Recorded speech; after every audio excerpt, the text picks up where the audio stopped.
Well, I was born in Soda Springs, Idaho, and mostly raised in Paris, Idaho, southeastern Idaho.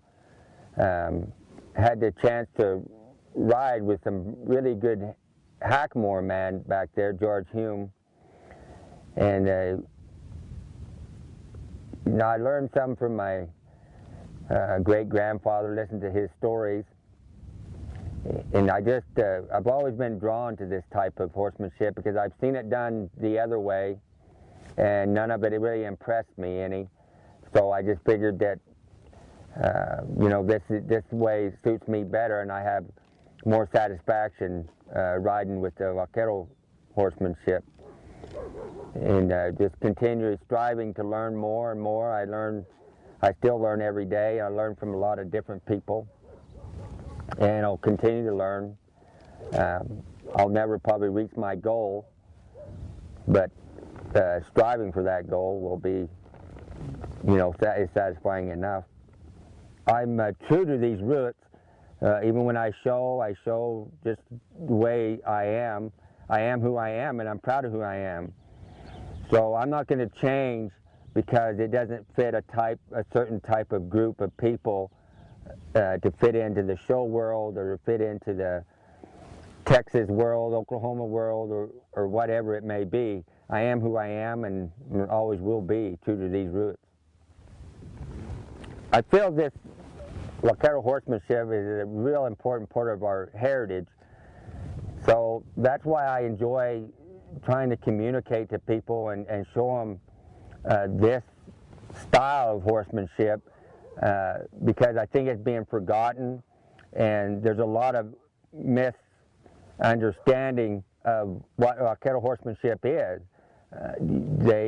Some people go to horse shows and see what they think is the Vaquero horsemanship when it really isn't. So I need to preserve it the truest way as I know possible to keep it alive and do my part to keep it alive. And therefore, I like teaching other people what it's all about, why it is the way it is, and then they can decide for themselves whether this is the way they want to go or another way they want to go. But I think it's important to keep this heritage alive in this country. But I've buckarooed most of my life in not a lot of big places. MC was the biggest place I ever buckarooed on, most because I had a family at a young age, and so I stayed with smaller ranches around Idaho and Utah, Nevada, and some in Oregon. The smaller places, you can actually get sometimes a little more out of it than the bigger places.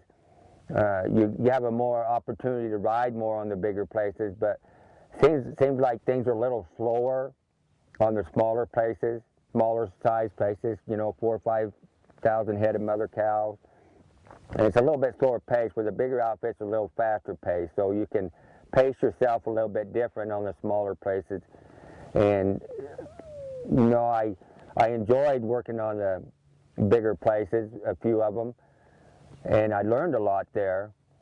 I just couldn't, because of my family and kids in school and so forth, I had to kind of stay with the smaller outfits. I worked for a lot of associations during the summers and worked their pastures and in the hill country. And it allowed me to be able to still be in a camp where it's suitable to where I could keep my kids out there with me all the time. They rode with me ever since they were still in diapers, and so it gave me the family life with still be able to buckaroo.